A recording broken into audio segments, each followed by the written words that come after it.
Your mind races at night because a part of you still believes the dark is dangerous. It is midnight, and the whole world around you has finally gone quiet. Everything is quiet except you. The doors are locked. The fire is out. Tomorrow is still hours away.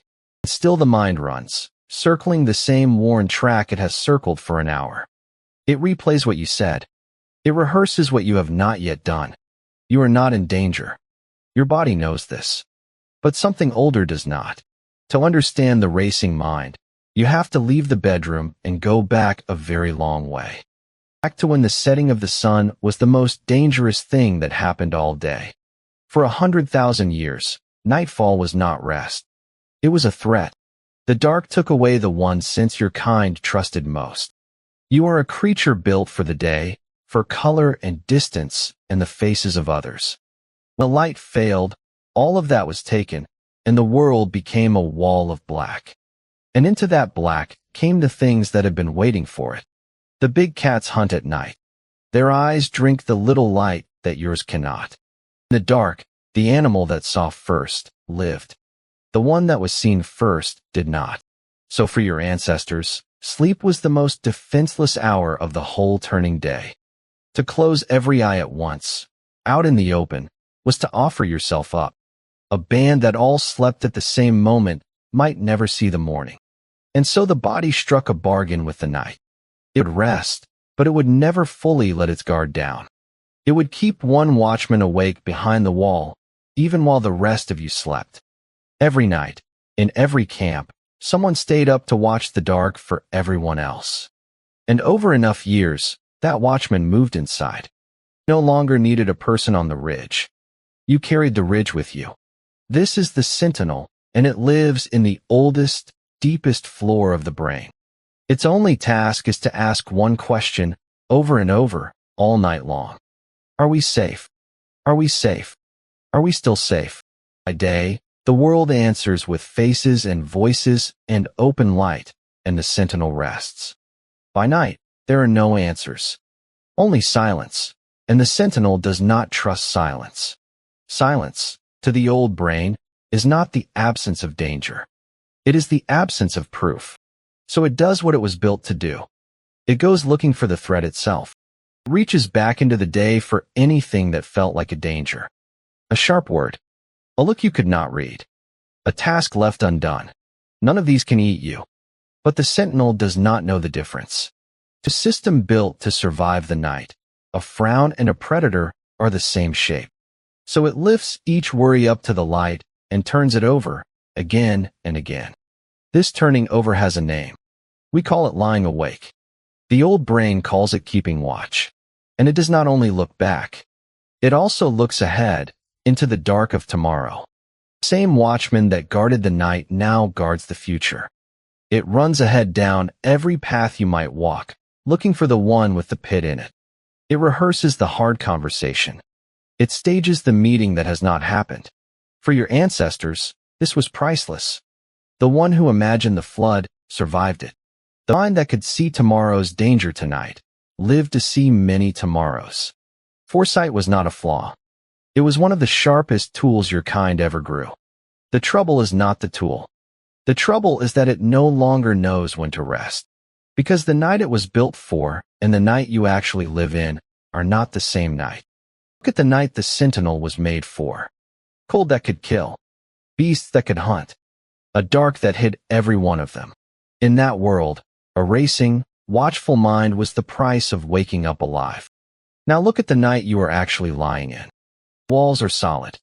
The door is bolted. There is not a single predator for 1,000 miles. You are, by every measure your ancestors would have understood, completely safe. But the sentinel cannot read a lease or trust a lock. It only knows the dark and the silence. In the safe modern night, the dark and the silence are still exactly as they always were. So the watchman lights its lantern and begins its rounds, guarding a fortress that has no enemy. It finds no lion. So it takes the email and makes the email a lion. It finds no flood. So it takes tomorrow and fills tomorrow with water. The machinery is perfect. It is simply running with nothing true to run on. This is the mismatch. An ancient alarm, built for a wild night, ringing in a safe one. And the worst part is what happens when you notice the alarm.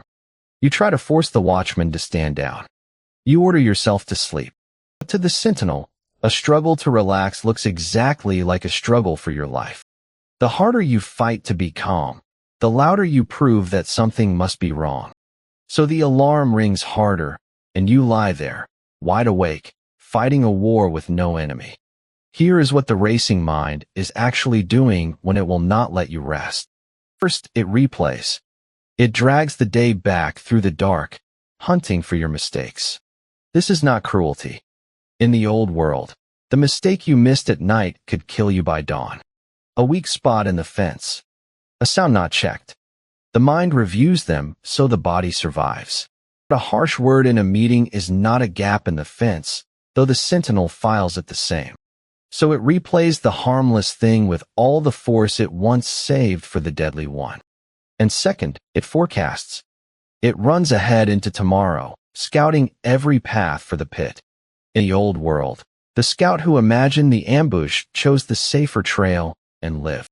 So the mind stages tomorrow tonight and casts you in every version that goes wrong. Replaying the past, rehearsing the future. Both are the watchman doing an honest job. Is guarding you from dangers that, tonight, in this safe room, simply are not there. The racing mind is not a broken mind. It is a loyal one, standing watch over nothing. So what do you do with a watchman who will not believe the war is over? You do not fight it. You cannot win by fighting the part of you that fights for you. Instead, you give it what it was truly asking for all along. A sign that you are safe. The old brain does not trust words. It trusts the body. So you speak to it in its own language. A long, slow breath tells the sentinel that no one breathes like this while running from a lion. A warm room, a dim light, a slow heart. These are the ancient signals of a safe camp. And when the watchman offers you a worry, you do not argue with it. You thank it and set it down. You can even give it a time to speak by daylight, when it can see there is nothing there. The goal was never to kill the sentinel. A mind with no watchman is a mind with no walls. The goal is to let it stand down when the night is safe, and it almost always is now. So the next time your mind begins to race in the dark, try to hear it differently. It is not weakness. It is not madness. It is 100,000 years of keeping you alive. It is the oldest, most faithful part of you, still standing on the ridge, still watching the dark. You were never broken. You were only built to survive a night that has finally, quietly ended. If your own nights feel a little different to you now, then the watchman has done its work, and so have you.